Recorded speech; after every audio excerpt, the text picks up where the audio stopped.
Con el triunfo de los liberales en la Guerra de Reforma, Juárez fue electo de nuevo presidente de México, ahora para el periodo de 1861 a 1865. Sin embargo, la situación política y económica del país era muy crítica. Los enfrentamientos entre liberales y conservadores continuaban. El gobierno todavía estaba endeudado y en bancarrota, pero para funcionar tenían que mantener el orden y se veían obligados a pagarle al ejército y a todos sus empleados.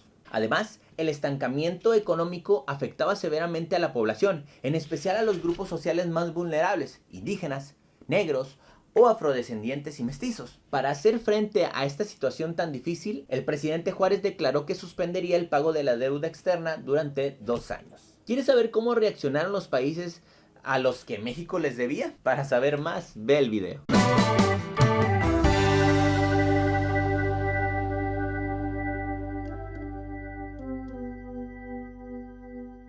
Jóvenes y personas que están viendo el video, tengan todos ustedes muy buenos días. El tema que veremos el día de hoy lleva por nombre los cambios durante el gobierno de Benito Juárez. El aprendizaje esperado nos menciona que deberás de comprender los cambios que vivió la sociedad mexicana durante el gobierno de Benito Juárez. Antes de empezar, recuerda que puedes suscribirte al canal dando clic en el botón rojo para que este video pueda llegar a más personas. Así que sin más, comenzamos. Tema: la segunda intervención francesa. Cuando nuestro país, México, dirigido en aquel entonces por Benito Juárez, decidió suspender el pago de la deuda a países extranjeros como Francia, Inglaterra y España, estos se molestaron, en gran medida la verdad, mostrándose inconformes ante dicha acción. Las tres potencias se aliaron para exigir al gobierno de Juárez el pago de la deuda, con la amenaza de que si no lo hicieran, los iban a invadir. Para ese entonces también invitaron a Estados Unidos de América, pero este país no participó porque se encontraba enfrasgado en una guerra civil, la guerra de sucesión entre los estados del norte antiesclavistas y los estados del sur que sí eran esclavistas.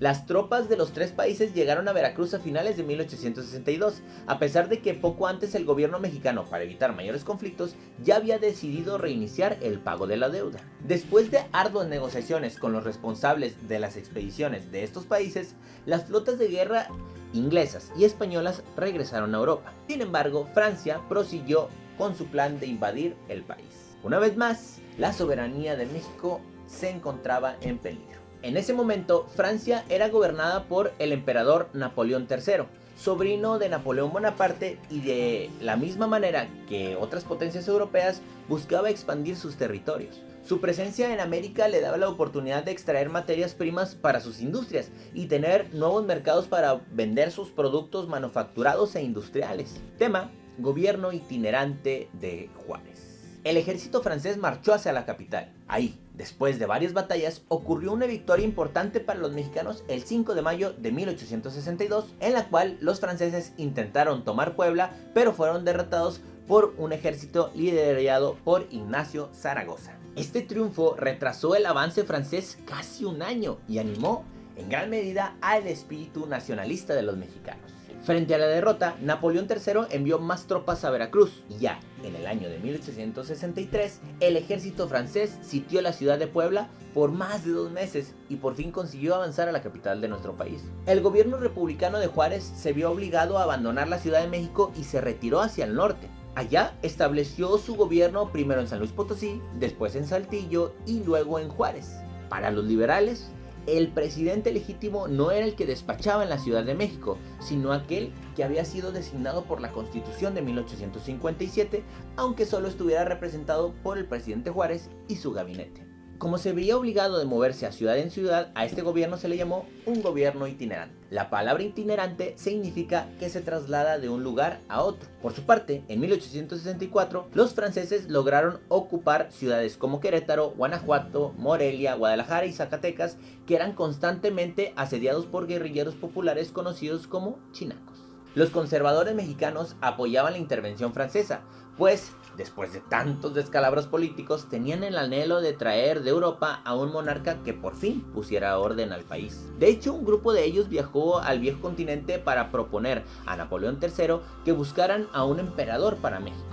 Al tomar la Ciudad de México, franceses formaron una junta apoyados por los conservadores mexicanos, en la cual decidieron que la nueva forma de gobierno sería una monarquía moderada en la que la corona imperial se ofrecería al príncipe Fernando Maximiliano de Habsburgo, archiduque de Austria. Tema: Imperio de Maximiliano.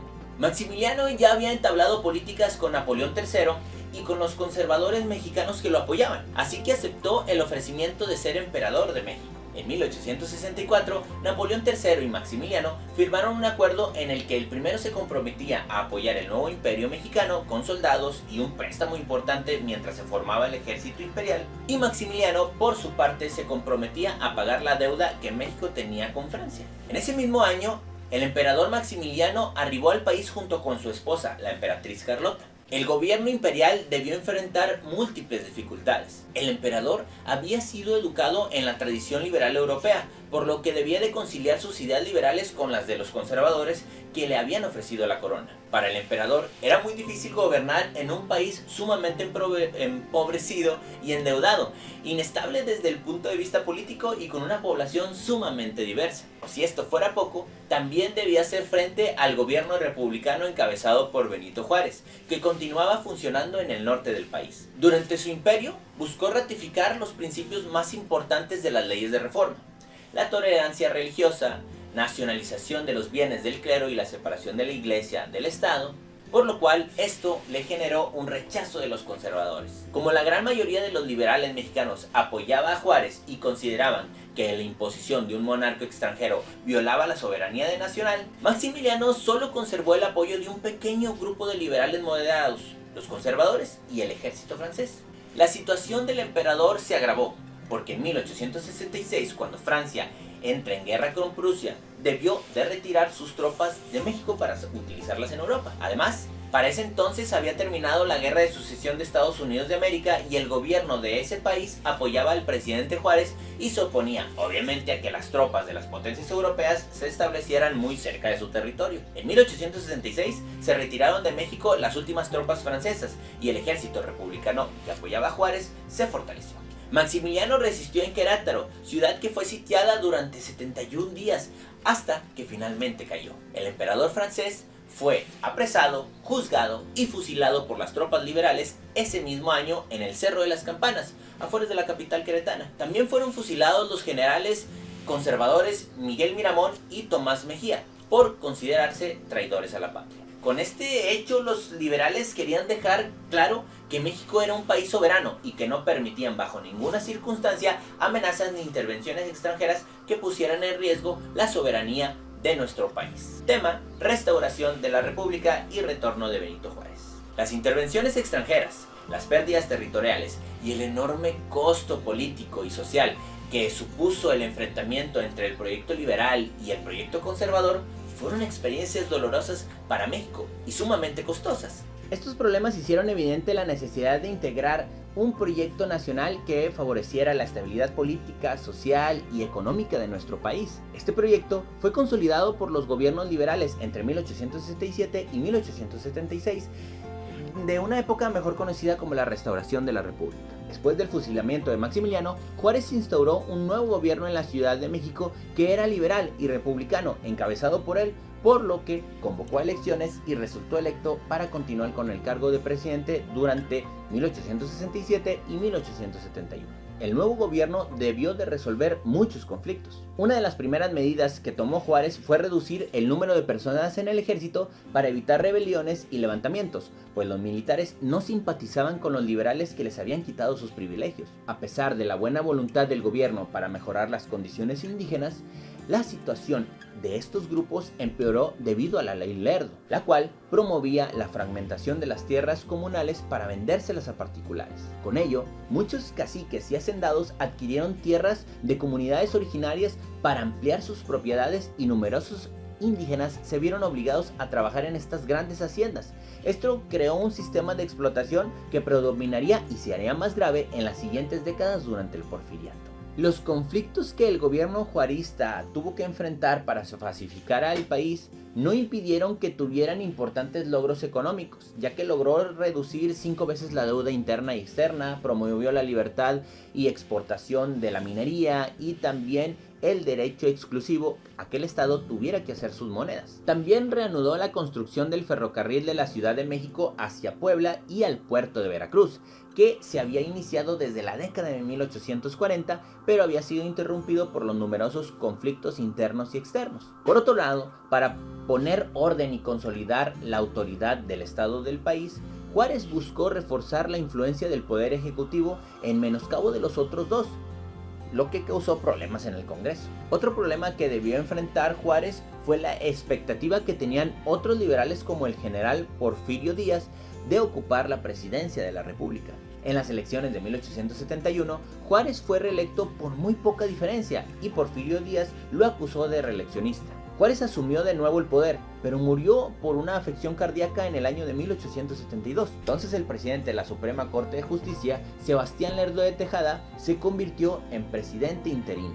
Lerdo de Tejada continuó las políticas de Juárez, pero a diferencia de Juárez, él contó con el apoyo del Congreso, gracias a lo cual pudo incorporar las leyes de reforma en la Constitución de 1857 y afianzar el proyecto liberal que superaba el poder de la Iglesia sobre el Estado. Con ello se consolidaba el rompimiento de las antiguas estructuras sociales, políticas y económicas heredadas de la época virreinal. Tema: cambios sociales durante el gobierno de Juárez. Ya has visto cómo a partir de la independencia, instituciones del antiguo régimen colonial fueron modificándose para dar paso a un nuevo régimen liberal. La transformación del país, con base en las ideas liberales, comenzó a tomar más fuerza desde la Revolución de Ayutla y también con gran ayuda de la Constitución de 1857. El ascenso de Juárez al poder ocurrió al tiempo que estallaba la Guerra de Reforma y fue seguido por la Segunda Intervención Francesa y la imposición de Maximiliano de Habsburgo al poder.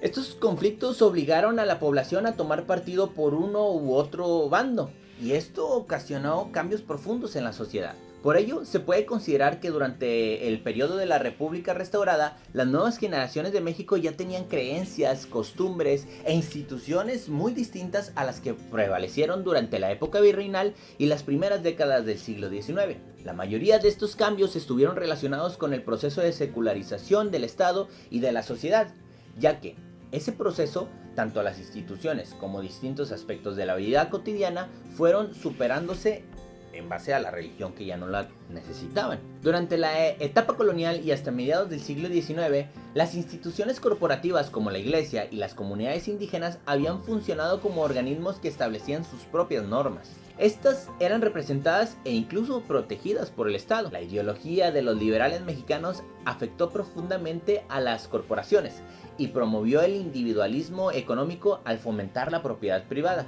la cual era muy importante para el capitalismo del siglo XIX. Otro cambio importante fue el hecho de que la nueva República Liberal se fundamentó con la idea de que todos los mexicanos deberían de ser iguales ante la ley y se eliminaron los fueros y los privilegios a las corporaciones. También las ideas de igualdad y la necesidad de propiciar educación a todos los mexicanos fueron temas recurrentes durante el siglo XIX.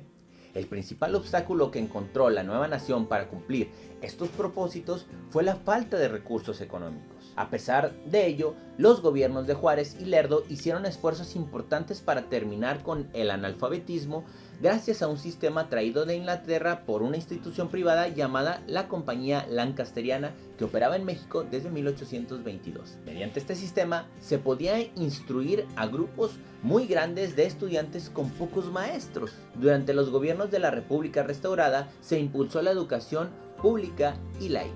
En la Constitución de 1857 se había asentado la libertad de enseñanza para quitar al clero el control absoluto sobre la educación. En 1867 se promulgó la Ley Orgánica de Instrucción, ante la cual se instruyó la educación elemental gratuita e incluso obligatoria. El intelectual Gavino Barreda fundó durante este periodo la Escuela Nacional Preparatoria y con ello un gran número de escuelas, primaria e instituciones de educación media superior. Además, influido por las ideas positivistas de filósofos franceses, el Estado encabezó una reforma educativa que proponía ideas liberales y la investigación científica. Para ello, el positivismo fue considerado importante para la ciencia, tanto así que incluso las humanidades ocuparon un segundo plano. Asimismo, se favoreció la libertad de expresión política durante la República restaurada, lo cual hizo que nacieran numerosos periódicos. Con ello, se buscaba seguir los ideales de los demócratas liberales que comenzaron a desarrollarse en distintas partes del mundo desde finales del siglo XVIII,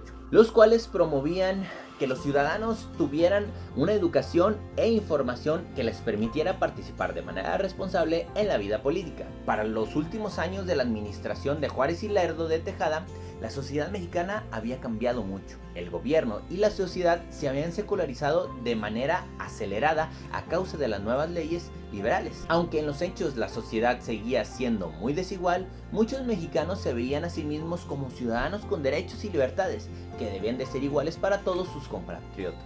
Es así, jóvenes, como durante el tiempo cada vez más se fortaleció un sentimiento de identidad nacional.